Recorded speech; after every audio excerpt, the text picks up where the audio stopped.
इधर देखो, इसमें उदाहरण में ही बता दिया है, सोना ज़्यादा आ गया तो पागल हो जाएगा। नमस्कार दोस्तों, मैं उज्जवल विश्वास, आप लोगों का मेरे हिंदी की कक्षा में स्वागत है। दोस्तों, हम लोग अलंकार पढ़ रहे थे।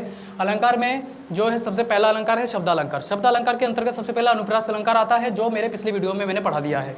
अगर आप लोगों ने मेरे पिछली वीडियो को नहीं देखा तो उसको जाके देख लीजिए, आप लोगों को अनुप्रास अलंकार पूरा समझ में आ जाएगा। आज हम पढ़ाएंगे दूसरा ये शब्दालंकार के अंतर्गत आता है दूसरा अलंकार, यमक अलंकार।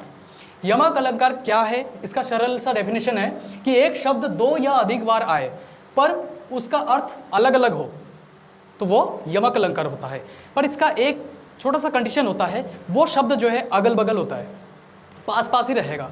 एक सबसे ज़्यादा सरल उदाहरण है जो हम बचपन से पढ़ते हुए आ रहे हैं कि कनक कनक ते 100 गुनी मादकता अधिकाय, वा खाए बोराए जग या पाए बोराए। तो ये इतना सरल एग्जाम्पल है। इसमें हम लोग क्या देखेंगे कि ये अगर यमक अलंकार है तो कैसे है। ये कनक शब्द दो बार आया है, कनक शब्द दो बार आया है, दोनों अगल बगल है परंतु इसका अर्थ अलग अलग है। जैसे कि इसका अगर हम अर्थ देखते हैं तो लिखा है कि कनक कनक थे 100 गुनी। जैसे एक कनक, तो एक कनक का मतलब होता है धतूरा, दूसरा जो कनक है इसका मतलब होता है सोना।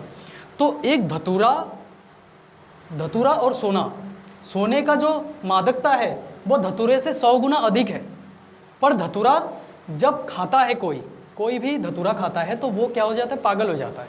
और दूसरा क्या है, कनक सोना।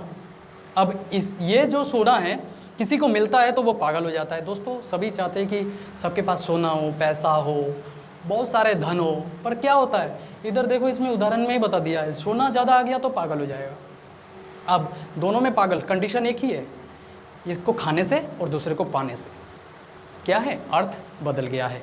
एक कनक का मतलब धतूरा और दूसरे का मतलब सोना, तो ये क्या है, इसका अर्थ बदल गया है। तो इससे हमें पता लग जाता है कि ये जो इसमें अलंकार का प्रयोग हुआ है वो यमक अलंकार है। क्यों? क्योंकि दोनों शब्द इसमें बराबर है पर इसका अर्थ जो है वो बदल गया है।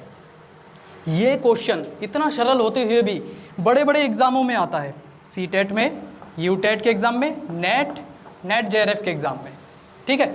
और ये छोटा सा एग्जाम्पल है, लोग ये कर लेते हैं, फिर भी एक बार देख लेना ज़रूरी हो जाता है कि किस प्रकार से इसका सही अर्थ निकलता है। तीसरा है श्लेष अलंकार। श्लेष अलंकार इसकी परिभाषा है कि जिसमें एक शब्द का एक से अधिक अर्थ हो। सबसे ज़्यादा इम्पॉर्टेंट अलंकार और सबसे ज़्यादा पूछे जाने वाला अलंकार जो है कंपटीशन के एग्ज़ाम में, यही श्लेष अलंकार होता है। क्योंकि जो एग्ज़ाम पेपर बनाते हैं वो लोग भी जानते हैं कि कैसे जितने परीक्षार्थी हैं उनको कंफ्यूज करें। तो श्लेष अलंकार वैसे भी कन्फ्यूज़न वाला अलंकार है और इससे लोगों को कंफ्यूज भी बहुत ज़्यादा करते हैं। तो अब कभी भी कंफ्यूज नहीं होंगे, मैं बता रहा हूँ, इसको अच्छी तरीके से समझ जाओगे तो कभी कंफ्यूज नहीं हो सकते आप कंपटीशन के एग्ज़ाम में। जिसमें एक शब्द का एक से अधिक अर्थ निकले, चाहे किसी भी काव्य में कोई पंक्ति लिखा हुआ है, हम पढ़ते हैं, उसका अर्थ निकालते हैं, 3 तरीके से अर्थ निकलता है। जैसे एक होता है अविधा, फिर होता है लक्षणा और तीसरा होता है व्यंजना। 3 शब्द शक्ति के आधार पर हम किसी भी काव्य का अर्थ निकालते हैं। तो श्लेष अलंकार जो है ये अधिकतर काव्य में होता है।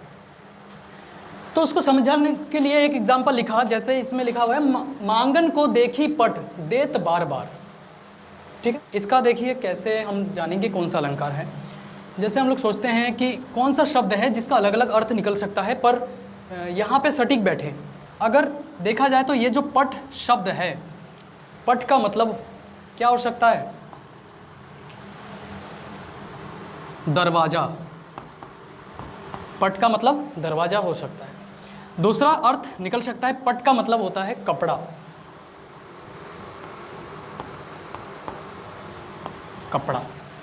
ठीक है। एक दरवाजा, अगर मैं ये कह सकता हूँ कि जो मांगने आया है वो दरवाजे पे मांग रहा है, दूसरा हो सकता है वो कपड़ा मांगने आया है। तो कहने का मतलब है कि एक ही शब्द है, उसका एक से अधिक अर्थ निकल गया यहाँ पे। तो इसका मतलब ये क्या है, श्लेष अलंकार है। श्लेष अलंकार के बाद चौथा नंबर जो आता है, जैसे कि मैंने बताया था शब्दालंकार 4 प्रकार के हैं, तो चौथा वाला जो अलंकार है वो है वक्रोक्ति अलंकार। वक्रोक्ति अलंकार भी बहुत ज़्यादा पूछे जाने वाले क्वेश्चनों में से है, क्योंकि इसका डेफिनेशन होता है कि सुनने वाला कहने वाले के 2 अर्थ निकालता है। देखिए दोस्तों कि हमेशा ये होता है कि हम जो कहते हैं सुनने वाला उसका कुछ गलत अर्थ निकाल देता है और होता है लड़ाई झगड़ा। वो फिर आपसे दोस्ती नहीं करता, फिर वो चला जाता है कहीं और, क्योंकि हम जो कहते हैं उसका दूसरा अर्थ निकाल लेता है वो। तो वक्रोक्ति अलंकार कहते हैं उसको। वक्रोक्ति अलंकार मुख्य रूप से दो प्रकार के होते हैं। नंबर 1 श्लेष वक्रोक्ति और नंबर 2 काकू वक्रोक्ति। ये दो प्रकार के हैं। तो दोस्तों वक्रोक्ति अलंकार का मैं उदाहरण सहित अगले वीडियो में समझाऊंगा। आज के वीडियो में आप लोगों का केवल यहाँ पे परिचय हुआ है वक्रोक्ति अलंकार का। नेक्स्ट वीडियो में आपको वक्रोक्ति अलंकार दोनों प्रकार को समझाते हुए कुछ क्वेश्चन जो है, प्रश्न जो है, कंपटीशन में आए हुए प्रश्न को भी मैं सॉल्व करवाऊंगा। ठीक है, अगर आप लोग मेरे चैनल में नए हैं तो उसको सब्सक्राइब कीजिए, लाइक कीजिए और शेयर कीजिए। तब तक के लिए धन्यवाद, नमस्कार।